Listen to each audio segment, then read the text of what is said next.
É um prazer imenso estar aqui e uma honra enorme para mim ter atendido ao convite, né? Eu gostaria de agradecer ao professor Welfane aqui, a Amanda que proferiu essa oportunidade para mim vir falar aqui com vocês. Eu devo dizer que eu não sou nenhum especialista em Lean. Eu tenho uma trajetória completamente anômala em relação ao que talvez a maioria dos palestrantes aqui vieram fazer. Eu venho de uma trajetória bastante diferente e talvez por isso mesmo aquilo que eu tenho a compartilhar com vocês seja algo que eu acredito possa de verdade vir a contribuir de uma maneira complementar àquilo que vocês que têm experiência com a implementação da metodologia talvez tenham enfrentado como dificuldade. Eu pedi o microfone aqui porque eu quero andar. Eu fui cirurgião há 20 anos e eu era cirurgião pediátrico. Aqueles que aqui conhecem a especialidade sabem, né, que essa não é uma especialidade fácil. A gente tem que lidar com uma quantidade bastante grande de doenças raras em situações que muitas vezes na minha vida como cirurgião me colocaram numa situação difícil porque a infraestrutura existente não era compatível com a complexidade dos procedimentos exigidos. E isso me colocou diante de uma série de desafios. Um deles foi quando eu terminei minha pós-graduação na Universidade Federal de Minas Gerais e eu tinha que escolher um lugar para trabalhar. Então eu abri o mapa do Brasil, procurei na OMS uma referência de quanto era necessário ter um cirurgião pediátrico por habitante e estabelecia lá que tinha que ter um cirurgião pediátrico para cada 100 mil habitantes. Então eu abri o mapa, escolhi as cidades que eu sabia que não tinha ainda um cirurgião pediátrico e escolhi uma cidade do interior de Minas, Patos de Minas. Eu escolhi Patos de Minas porque ela era longe, 200 quilômetros de Uberlândia, 200 quilômetros de Uberaba, era longe o suficiente para não ter possibilidade de que os pacientes fossem drenados para outro lugar. Com o perdão da expressão, mas eu me fudi. Porque o que aconteceu foi que eu fui parar numa cidade que não tinha estrutura nenhuma, né? Quando eu cheguei lá, não tinha um respirador de volume, era uma situação muito difícil. E eu resolvi que eu ia resolver todos os problemas vestindo a capa do Batman ou do Super-Homem, mas logo eu encontrei a Kryptonita. Então o que aconteceu foi que eu queria resolver tudo na base do esforço pessoal. E isso resultou numa série de catástrofes profissionais que foram me acometendo uma vez após outra. A primeira delas foi ser processado criminalmente e civilmente e no CRM no primeiro ano de trabalho. Eu gastei 15 anos para ficar livre desse processo. Porque embora eu tivesse feito tudo certo, eu tivesse anotado tudo direitinho, os processos se sucediam. Toda vez que tinha um problema no hospital, eu estava metido no meio. Eu fui processado administrativamente 4 vezes. Porque eu brigava com todo mundo da equipe. O que acontecia com frequência era, um dia eu cheguei no registro de atendimento do hospital e falei, escuta, você pode me explicar por que o plantão gira? Eu estou sempre de plantão aqui na emergência e eu atendo 60 pacientes e o médico anterior atende 15 e o médico subsequente atende 16. Ah, doutor, o pessoal liga aqui, quando é o senhor, eu estou em todo mundo. Então eu era vítima do meu empenho pessoal, da minha qualificação ou do meu desprendimento de atender as pessoas. Eu era vítima desse processo. E eu não conseguia entender por que isso estava errado. Eu lembro que eu fui no hospital um dia, abri um paciente, uma laparotomia exploradora, porque não tinha ultrassom, eu encontrei um abdômen congelado, e aí o que eu fiz? Eu fiz uma biópsia e fechei o paciente, rezando para a biópsia andar depressa. E aí fui no hospital e falei, escuta, não tem uma nutrição para enterar, doutor, tem uns frascos aí. Eu fui na capela, eu misturei a nutrição, eu calculei, eu pus no conta-gota, chamei a enfermagem, mostrei para elas como é que tinha que fazer. E eu fui operar. Quando eu voltei, tinha corrido metade do que tinha que correr. Aí eu chamei a enfermagem, xinguei elas, falei, não dá, velho, isso aqui não pode ser assim. Quando eu fui na outra cirurgia, que eu voltei, tinha corrido o dobro. Aí eu comecei a ficar mal, né? Eu não conseguia, chamava a enfermagem, treinava a enfermagem, eles brigavam comigo, eu não entendia por que não funcionava. Eu estava dando o meu melhor. Mas chegou um ponto, então, que eu fui emparedado com uma situação muito especial. Eu ganhei gêmeos, sem nenhum efeito, foi natural, tá? Isso aí é. E aí, Meu menino tinha 3 anos e ele era irracível. Ele não aceitava tomar banho por nada que você quisesse, por decreto nenhum. E fosse botar pijama, então aí era guerra civil. E eu estava vendo a minha mulher trabalhar com o menino lá, aquele negócio para botar um pijama, que é a guerra. Eu falei assim, gente, não tem lógica um negócio desse. Não precisa de uma guerra civil para dar banho no menino de 3 anos, né? Eu saía com o coração brando lá para atender aquela situação e terminava batendo nele. Bati nele 1 vez, 2 vezes, 3 vezes, 4 vezes, 5 vezes. Eu falei assim, tem um problema sério aqui, não é com um menino de 3 anos. Porque se um homem de 30 não dá conta de lidar com um menino de 3, tem um problema, e não é com a criança de 3. Então eu fui procurar ajuda e eu encontrei uma metodologia sistêmica que foi criada por um padre católico que viveu na África do Sul durante muitos anos. O que esse cara descobriu? Ele descobriu que os Zulus tinham um certo tabu, ou 3 tabus básicos. E esses 3 tabus básicos, eles seguiam à risca. E os Zulus são uma sociedade polimarital. Quer dizer, eles têm, às vezes um mesmo homem tem 3, 4 mulheres. Aqui a gente já briga pra caramba com uma, imagina com 4. E o que ele viu é que havia uma harmonia enorme na sociedade Zulu. Eles tomavam todas as decisões por consenso e, na verdade, havia pouquíssimo conflito intrafamiliar. Quando ele voltou para a Alemanha, ele começou a ver que aqueles tabus dos Zulus, na verdade, eram princípios naturais do relacionamento humano. Eu explico. São 3. Se nós pensarmos que os seres humanos evoluíram a partir de um ancestral comum que veio da África Oriental, né, há 2,8 milhões de anos, o Australopithecus afarensis, ele tinha 3 características essenciais. Primeiro, ele tinha uma postura ereta. Segundo, ele tinha um crânio maior. Terceiro, ele tinha um polegar opositor. Pensem o seguinte, esse hominídeo básico, nosso ancestral antigo, nosso avô, tá lá, ele tinha uma vantagem competitiva, porque ele conseguiu sobreviver no continente que tem os maiores predadores que existem na história. A África não é famosa por ursinho de pelúcia, né? O negócio lá é tigre, leopardo, rinoceronte, tudo gente que anda mais depressa do que a gente, sobe mais rápido em árvore, tem garra mais afiada, dentro mais pontudo.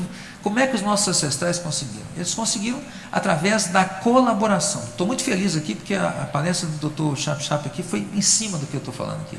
É exatamente a chave para a gente encontrar uma saída. Então, na minha conversa com o Elfo, né, ele me contou sobre os projetos de vocês e as dificuldades que vocês têm de implementar, às vezes, em alguns hospitais. Eu falei, eu tenho a resposta para você. Talvez não a resposta inteira, mas uma boa resposta. Né? Como é que nós podemos acelerar o processo de integração de uma metodologia? E a resposta para isso vem através de uma compreensão da dinâmica intrapsíquica da equipe. Por que é que acontecia aquelas coisas comigo? Por que eu tinha dificuldade com o meu filho? Isso tudo tem a ver com essas 3 leis.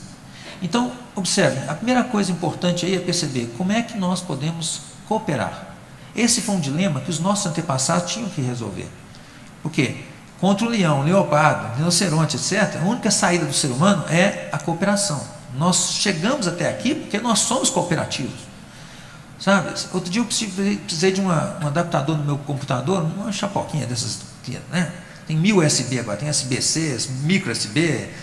Aí meu menino falou assim, pode deixar, papai. Pegou meu cartão de crédito, digitou no computador assim umas coisas. 3 semanas depois eu recebi um negócio, um envelopinho, todo escrito em chinês, custou $3. Né? Aquele treco atravessou o mundo, velho. Pensa, 7 bilhões de pessoas cooperando entre si. É isso que nós somos hoje. E nós parecemos ter perdido a habilidade de cooperar. Né? Nós entramos numa neura, um treco esquisito. E aí esse cara descobriu o seguinte, os nossos antepassados lá atrás, eles tinham que ter uma forte vinculação ao grupo. Se alguém falasse assim, ó, Belém, Belém, nunca mais pede bem, eu vou dormir fora de casa, 50 minutos depois, ele já era ramo de leão. Tá? Dormiu fora de casa, pronto, acabou, morreu. Morreu, não deixou sobrevivente, sacou? Então, ter um super bonde que liga você na sua família, naquele clã básico, essa cola que liga você, esse amor profundo que você tem pela sua família, é uma herança dos nossos antepassados. Se não tivesse isso, então não estava aqui. Mas isso não basta, porque para ter cooperação tem que ter grupo, isso significa que tem que ter uma coordenação entre o comportamento das pessoas. E para ter uma coordenação entre o comportamento das pessoas, tem que ter um tipo de hierarquia qualquer. Naquele tempo, a hierarquia é dada pelo mais velho, porque não tinha Google, não tinha Facebook, não tinha, né, não tinha biblioteca. Nós estamos falando aqui de 2,8 milhões de anos atrás.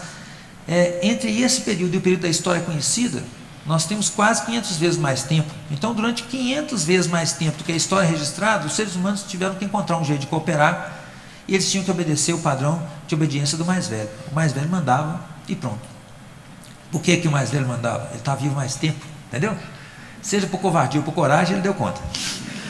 Então, ele fala para você assim, não come essa frutinha vermelha. Se você comesse, você tinha diarreia, morria, envenenado, alguma coisa assim. Isso não era uma boa ideia.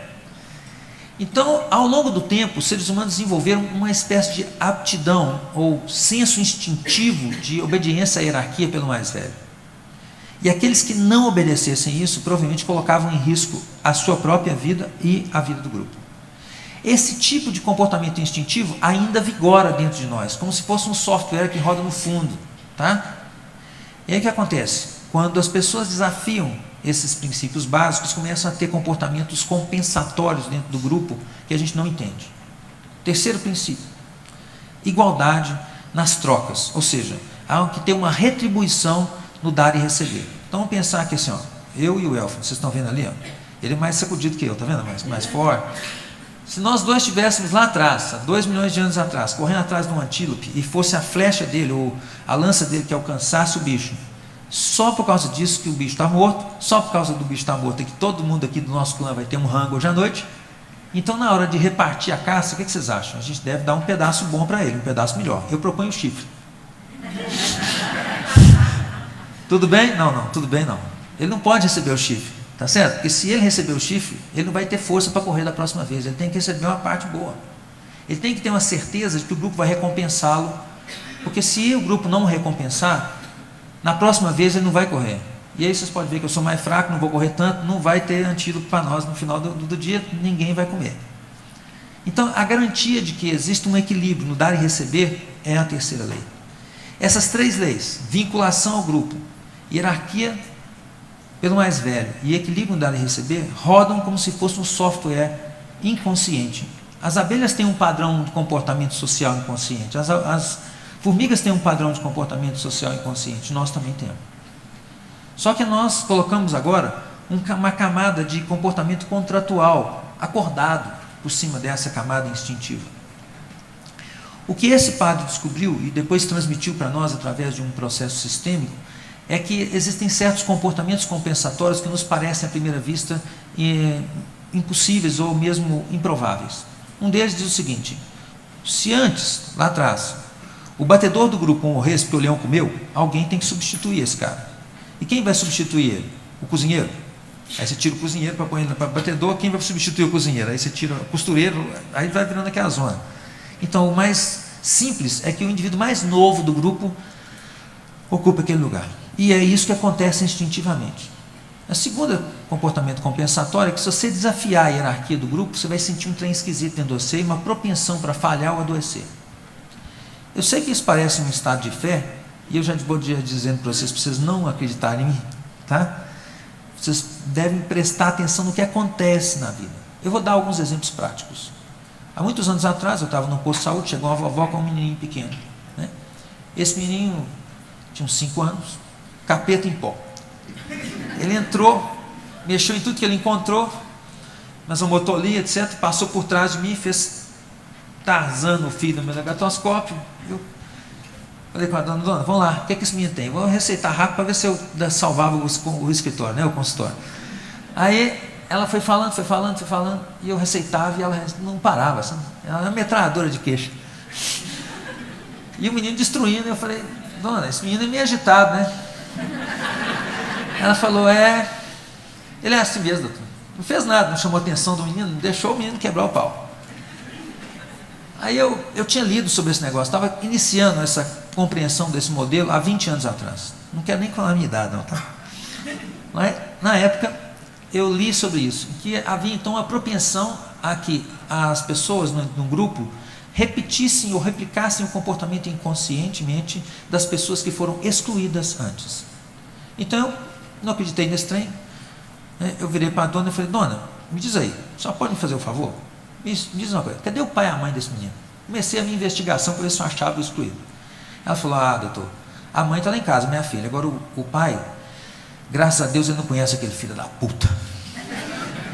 Eu falei, mas precisa de falar isso tudo? O que ele fez? Ela falou, engravidou minha filha, engravidou outra menina ao mesmo tempo. E sabe o que é, doutor? Ele não fica quieto. Sabe um rapaz que não fica quieto? Ele fica pulando de um lugar para o outro, de um emprego para o outro. Eu falei, estou entendendo.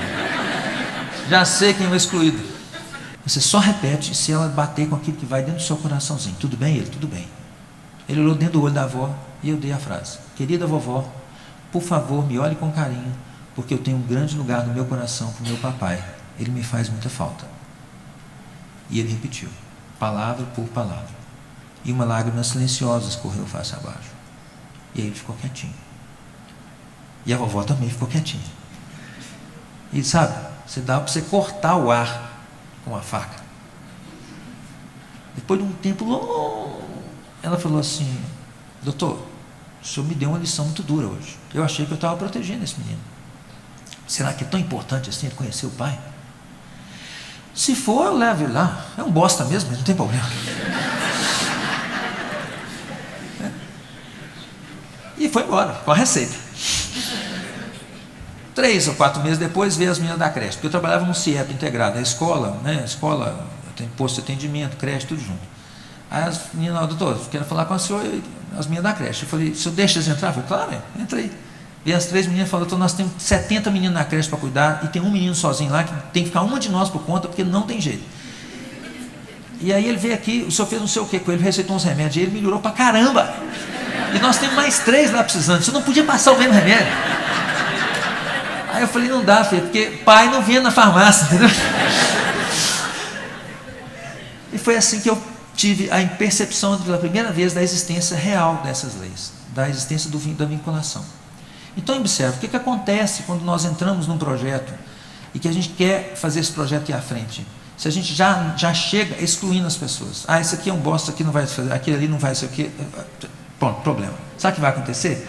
As pessoas que ficam, elas começam a mimetizar o comportamento das que saem. E isso é um negócio louco, porque não tem uma explicação racional. Um amigo meu, ele tinha um grande restaurante em Brasília, ele tem um restaurante muito famoso, e ano após ano ele ganhou plano como é que chama? Prêmio de excelência por atendimento. Um dia ele veio para mim e falou, Décio, tem um problema. Toda vez que eu demito um garçom ruim, um garçom bom fica ruim.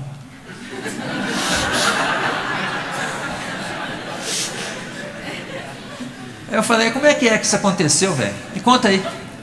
Aí depois de um bate-papo, ele me disse o seguinte, lá no começo do negócio dele, ele teve um cara que era o garçom principal, e esse cara ajudava ele, era o braço direito dele. Mas aí chegou um momento em que esse sujeito, ele fez lá umas traficâncias e ele acabou demitindo esse cara. Demitiu, esse sujeito foi no Ministério do Trabalho e pau, mandou ele no pau. E aí aconteceu que esse cara inventou um monte de mentira no final da história, e o que acabou acontecendo foi que ele ficou puto com o sujeito. Internamente ele estava puto. E aí começou que os garçons começaram a repetir o comportamento desse cara. Ele demitia um, o outro assumia. Ele demitia um, o outro assumia. Uma hidra, sabe? Você corta uma cabeça nas duas. O ponto então interessante, ele falou assim, como é que eu faço agora? Entendi o que você tem que fazer. Como é que eu tenho que fazer? Ele falou assim, tem que agradecer aquele cara. Ele falou assim, como assim agradecer aquele cara? Aquilo foi um... Eu falei assim, olha, ele não foi importante para o seu negócio no começo? Foi muito, ele falou, muito importante. Eu falei, então você tem que agradecer ele. Outra sequência de palavras. Aí ele falou, não, pensa com o seu travesseiro. Aí voltou no outro dia e falou, bem, se for para melhorar, eu topo. Como é que eu faço? Chamo ele? Eu falei, não, você faz uma homenagem a todos os garçons, inclusive ele. Aí ele fez uma puta homenagem lá na festa do negócio, agradeceu a todos aqueles que foram importantes, etc. No dia seguinte ele me ligou e falou assim, que é isso, rapaz? Os ruins ficaram bons. Parece mágica, né? Parece mágica. Mas a verdade é que nós somos sensíveis à postura das pessoas. Não é o que você diz, é como você diz. Quem não conhece um amigo que você chega lá de muito tempo, conhece o sujeito, ei, tudo bem, sua mãe está dando, você na zona. Você abraça o cara, ele nem escuta os palavrão. Mas você pode cumprimentar o sujeito, sabe? Como vai? Tudo bem? O cara pensa, faz. E ele gasta quanto tempo a perceber? Então essa postura interna, o como nós fazemos, faz uma tremenda diferença na hora de conseguir o resultado. Mas a maioria das vezes nós olhamos para o método como o que fazer, e esquecemos que o como faz uma diferença brutal. Então se existir um jeito, e existe, essa é a parte legal, de eu sensibilizar a equipe antes, para que eu prepare essa equipe para poder receber o método. E principalmente, se eu puder trabalhar com uma certa postura, nós conseguimos mudar muita coisa. O comum, quando a gente vai implementar uma coisa nova, é que nós criticamos o velho. E como se sente a pessoa que estava fazendo daquele jeito, que era o melhor jeito que ela sabia fazer, quando você fala assim, sabe, tudo que você está fazendo? Uma bosta. Só que o cara está lá há 20 anos, 30 anos.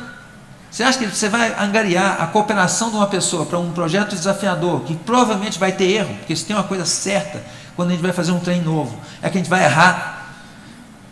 Quando você, de cara, desrespeita a hierarquia da antiguidade das pessoas no sistema, não vai ter conversa fiada, eles vão sabotar tudo. Eles vão fazer o possível e o impossível para te atrapalhar na implementação nova. Não existe possibilidade de fazer algo novo sem respeito pelo antigo. Me saca? Então, eu tinha uma aula feita toda diferente, mas aí agora perdi. Esse cara aí, uma vez eu li um livro dele. Li um livro dele, é um livro grossão, sabe? Se chama Amor e Guerra, esse negócio assim, um negócio grosso, dessa grossura. Não leia, é uma bosta, o livro não presta. Mas essa frase aí dele é excelente. Esse cara foi preso no Vietnã, foi um dos primeiros prisioneiros do Vietnã durante a guerra. Jim Stockdale, ele era piloto de caça. O avião dele foi abatido, acho que na segunda ou terceira semana. Ficou preso a guerra do Vietnã inteiro, passou de prisão em prisão, foi torturado 1000 vezes.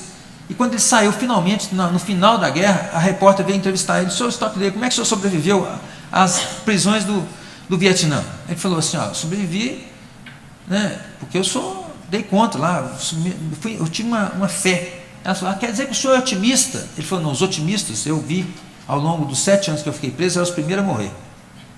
Como assim? Ele falou assim, ele chegava lá e falava assim, no Natal nós estamos em casa. Aí chegava o Natal, nós estávamos presos. Aí ele falou assim, não, na Páscoa nós estamos em casa. Chegava a Páscoa, nós estávamos presos, o cara deprimia e morria. Ela falou, mas então o senhor é um pessimista? Ele falou, não, os pessimistas é que morria seguido. O cara já estava meio ruim, assim, meio cinza, então aí ficava cinza, durava um pouco mais que os otimistas, mas morria também. Eu falei, então, como é que o senhor conseguia? Ele falou assim, é preciso ter uma fé inabalável no sucesso, mas a gente tem que viver um dia de cada vez. E eu achei isso fantástico. Né? Então isso é chamado o paradoxo de Stockdale. É a única coisa que presta, tá? O livro é uma bosta. Mas, então, eu comecei por aí. Um dia eu refleti, sabendo desses princípios que eu sei, eu pensei assim, gente, eu fui médico 20 anos, eu não opero 10, mas eu fui médico 20 anos, o que eu podia fazer pelos profissionais de saúde? Eu procurei na internet, não tinha ninguém falando nada sobre isso, zero.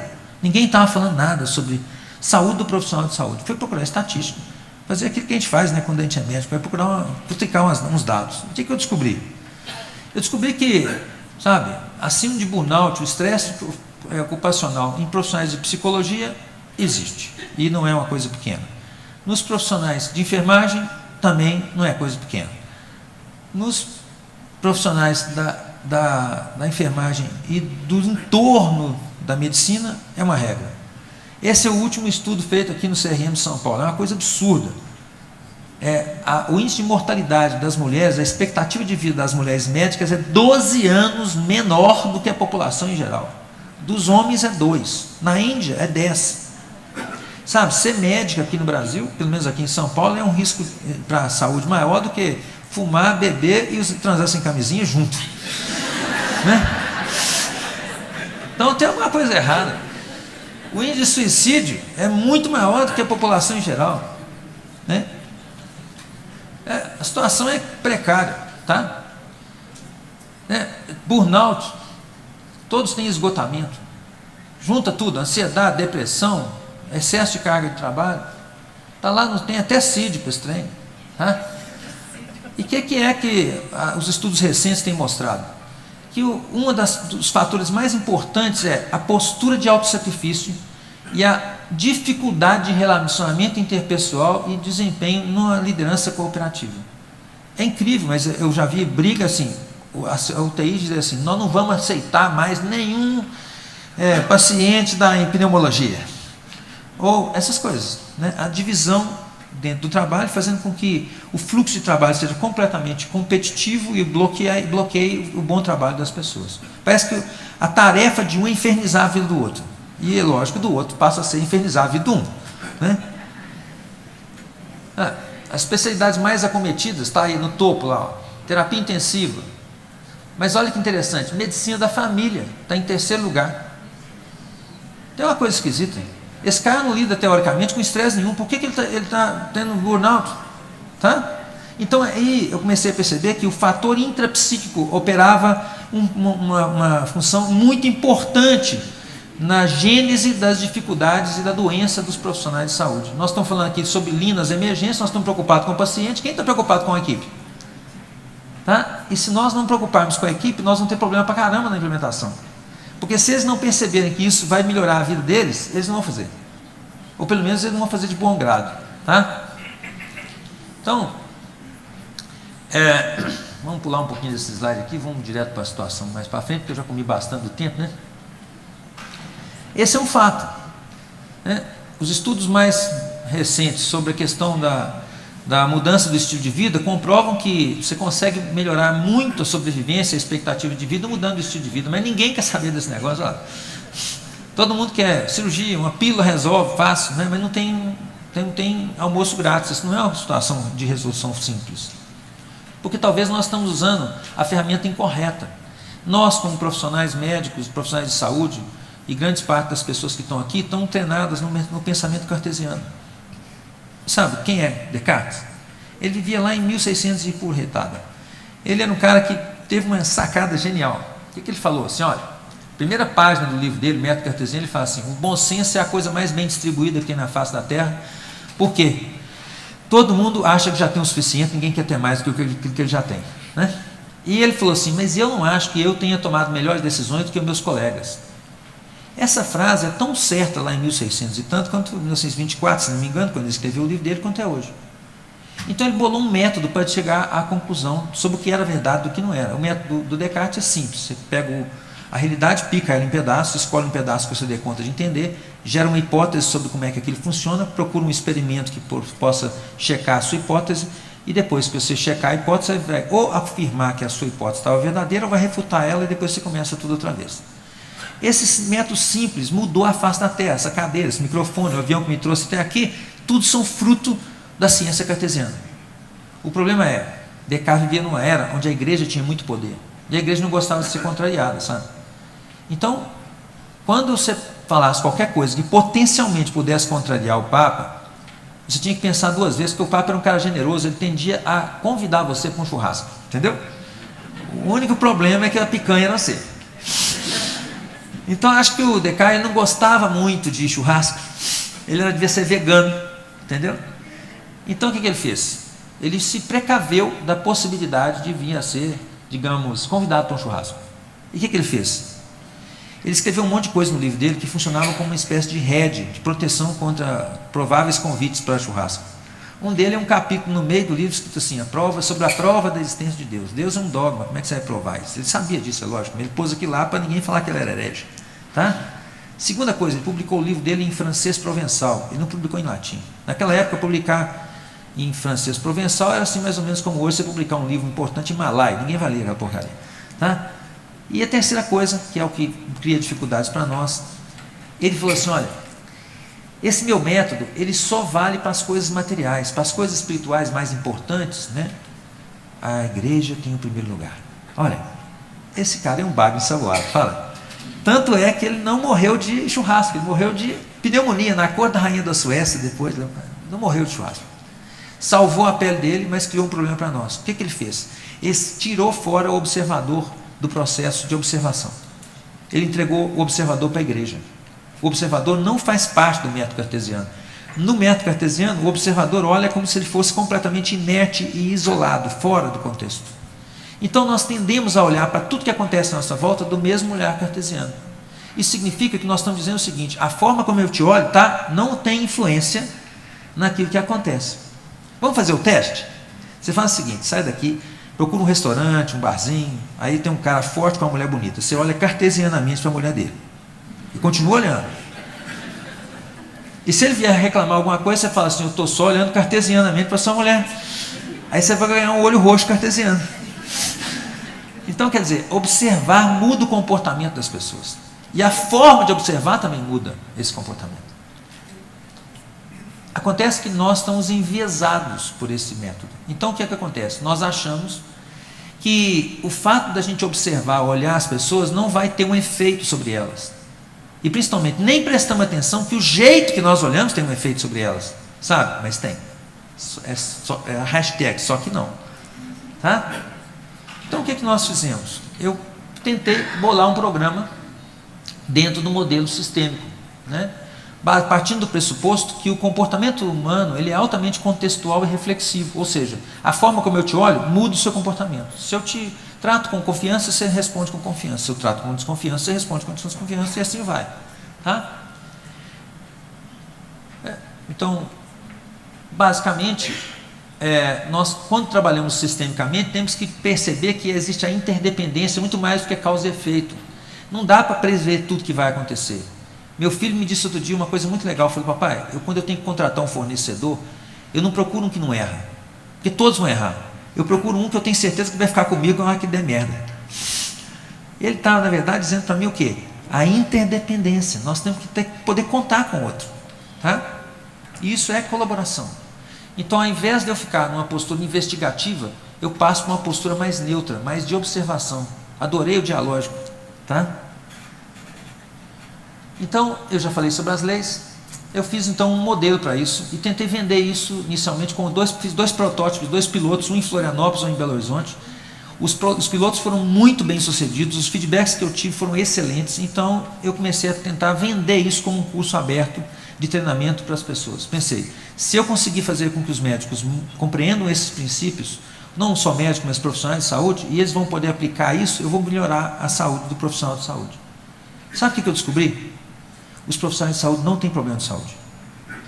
Pelo menos eles acham que não tem. Quando eu comecei a vender isso, as pessoas me ligavam e falavam, escuta, mas esse curso é sobre o quê? Eu falei assim, é sobre a saúde do profissional de saúde. Eu falei assim, mas só isso? Eu perguntava assim, mas tem coisa mais importante? Se você estiver morto, o que você vai fazer? Mas não vende. Não vende. As pessoas não compram isso. Aí foi por isso que eu entendi que no Google não tinha nada. Ninguém compra. Sabe? Os profissionais de saúde não adoecem. Eles não levam isso em consideração. Eu falei assim, que coisa esquisita. Por que eles não fazem isso? Por que eles não adoecem? Porque eles estão imersos numa dinâmica inconsciente de autossacrifício. Todos, praticamente. Ou seja, não é que o médico ou o profissional de saúde ele vai parar na medicina como um sacerdócio. Ele já tem essa dinâmica intrapsíquica na família de origem, ele escolhe essa profissão por causa disso. Então ele tem uma postura de se sobrecarregar e assumir coisas além do que ele deveria. Ele tem uma síndrome do Batman, tá? Sem capa. Então aí eu vi que se eu não levasse isso através de uma instituição, eu não ia conseguir abordar os profissionais. Então eu fiz um piloto junto com uma aluna minha, a doutora Armanda Rufino. Ela é médica psiquiatra da Universidade Federal de Santa Catarina. E nós fizemos então alguns projetos, alguns pilotos de capacitação interna dentro das equipes do HU, lá em Florianópolis, e eu tenho alguns resultados semi-quantitativos para trazer para vocês. Talvez assim, às vezes, sabe, a gente precisa dar um passo para trás.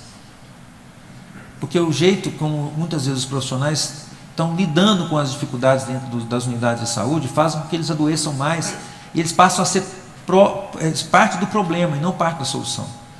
Na medida em que ele sai do seu lugar para poder acudir ou fazer o que ele acha que o outro deveria estar fazendo, então o outro sai do lugar dele para fazer o que o terceiro está fazendo e assim o processo piora dramaticamente. Não existe processo que você consiga implantar numa equipe que veste a camisa. Se eu tenho um bando de heróis, então não tem um processo que vai funcionar. Tudo é transformado numa solução ad hoc. E aí, na verdade, você não consegue fazer as pessoas cumprirem o processo porque elas acham que o problema está na pessoa, não está no processo. E elas acham que se pode resolver isso com mais proatividade ainda. E, na verdade, o negócio ela tem que ficar parada no lugar dela e fazer o que ela tem que fazer e deixar o outro fazer o que ele tem que fazer. Só que pôr isso na cabeça de uma pessoa que tem uma dinâmica intrapsíquica de autossacrifício é foda, para dizer o mínimo. O que nós encontramos? Aqui só tem resultados aqui só semi-quantitativos. Então eu preferi tirar os números e deixar isso aqui. Uma tendência dos profissionais de saúde ao autossacrifício, uma dificuldade tremenda de permanecer no lugar porque é uma ruptura frequente da hierarquia, porque a pessoa quer resolver o problema, porque ela acha que o chefe não está se preocupando o suficiente com o paciente, com a equipe, que eu não sei mais quem. Uma tendência a personalizar os problemas, ao invés de sistematizar as soluções. Uma quantidade enorme de soluções ad hoc, ao invés de melhoria contínua dos processos, porque as pessoas não aderem ao processo, elas acham que se você não fez, o erro é seu, eu tenho que melhorar, eu tenho que te consertar, eu tenho que te policiar, eu tenho que te judicializar, eu tenho que fazer uma série de problemas pessoais. Uma forte desconfiança no fluxo de trabalho e nos colegas dos outros setores. Grande dificuldade de lidar com a culpa e a responsabilidade pelos erros. Como consequência, dificuldade de corrigi-los e uma culpa inconsciente sustentada. Isso é pior ainda, porque a pessoa tem uma tendência agora de espiar por esse erro depois. Quando ela chega em casa, ela vai dormir no travesseiro, ela fica pensando, nossa, eu fiz isso, prejudiquei não sei quem, aí ela tem uma tendência a bater nela mesma. Pena dos pacientes. Como consequência, ele trata o paciente de uma maneira infantil, desresponsabiliza o paciente e, ao mesmo tempo, tende a se sobrecarregar. E dinâmicas competitivas entre setores que deveriam cooperar entre si. Uma dinâmica tipo nós contra eles. É a UTI contra a emergência, é a enfermaria contra o pronto-socorro. Isso quase não acontece, né? Então, eu gostaria de tentar uma dinâmica com vocês. Eu vou fazer uma coisa bem pouco convencional. Eu queria que vocês ficassem em pé, em duplas, olhando um de frente para uma pessoa do seu lado.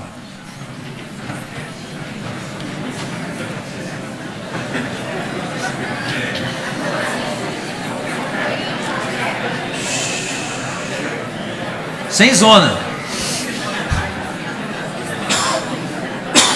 Essa pessoa, nessa dupla, eu gostaria que vocês exercitassem uma postura em relação à pessoa da sua frente. Eu vou dar dois diálogos, e nesses diálogos vocês vão procurar sentir internamente como é que você sente, como a pessoa da sua frente sente, enquanto você dá o diálogo. Eu gostaria que vocês não simplesmente repetissem o que eu vou falar, mas procurassem sentir de acordo com a fala. Eu vou dar duas dinâmicas. Numa, eu vou dar a postura do profissional que se autossacrifica. No outro, eu vou dar uma postura de um profissional que tem uma postura mais colaborativa, onde ele faz a sua parte e espera que o outro faça a parte dele. E vocês vão poder sentir como é os dois estados. Na dupla, uma pessoa levanta a mão, por favor. Essa pessoa que levantou a mão vai ser o profissional de saúde. Ok? E a pessoa... ela vai... no nosso teatrinho aqui, ela vai representar o profissional de saúde, tá bom? E a pessoa na sua frente vai representar o paciente, ok? A pessoa que recebe o cuidado, certo? Vamos lá?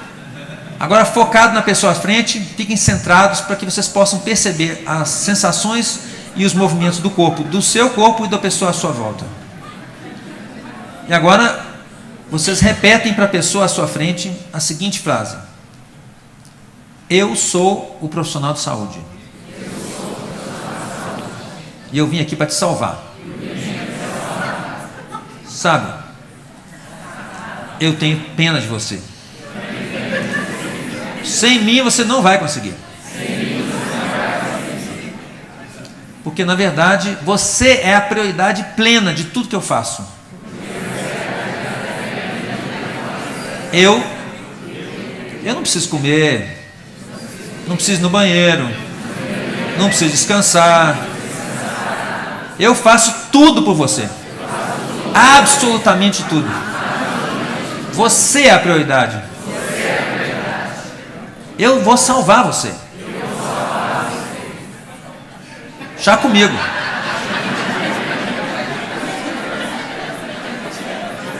E observem como é que a pessoa à sua frente reage. Como é que ela se sente. Vocês estão entendendo?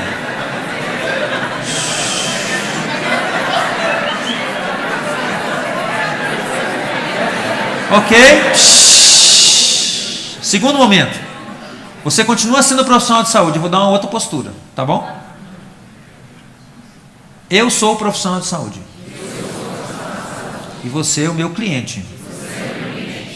E nós temos uma tarefa grande aqui à frente juntos. Uma tarefa muito importante. Que eu vou fazer a minha parte, mas eu preciso muito que você faça a sua parte.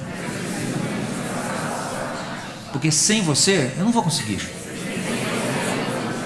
Olha, eu sou muito competente e eu sou dedicado.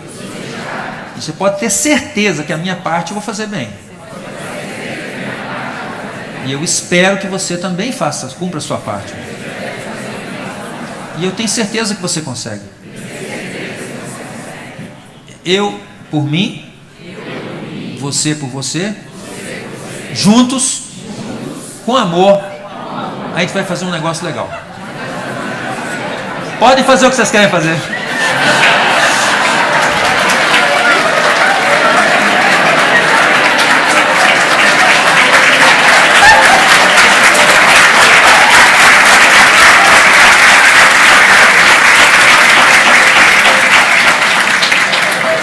Não acabou não.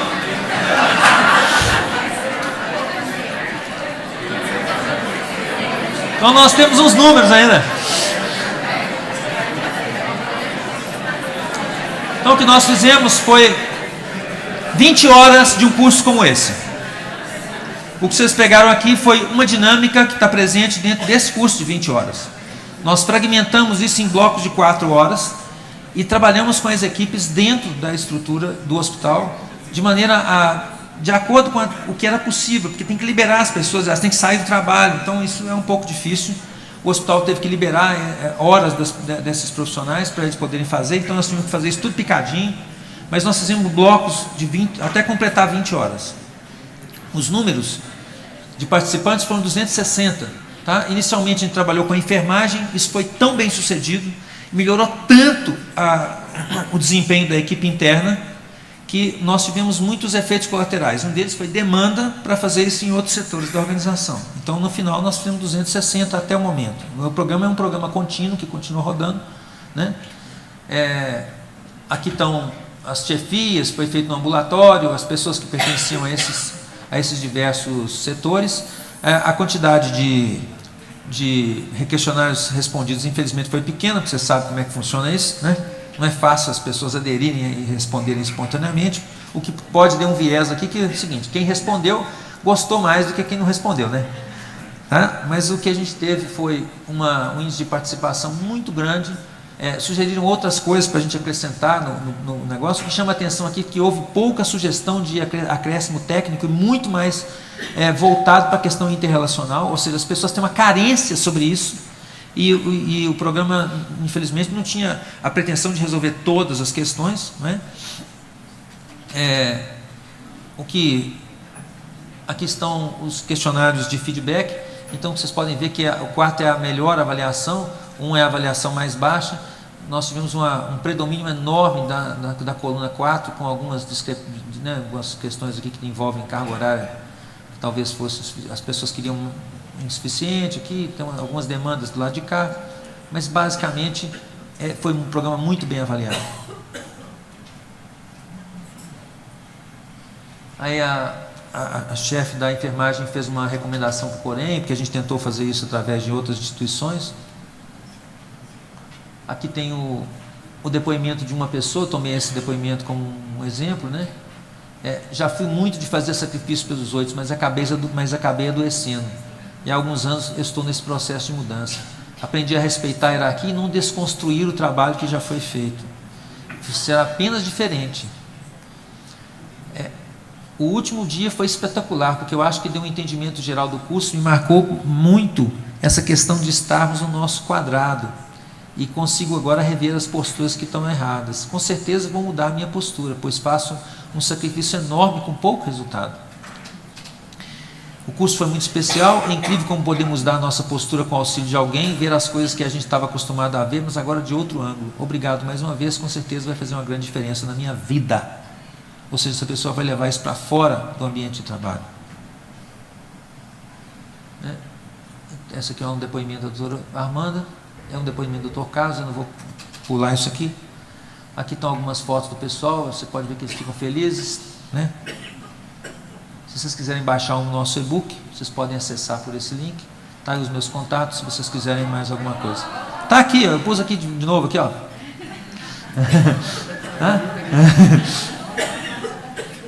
Então, vai ser um prazer se vocês quiserem compartilhar alguma coisa ou perguntar. Meus contatos estão aí, estou à disposição. Muito obrigado pela oportunidade, foi um prazer estar aqui com vocês.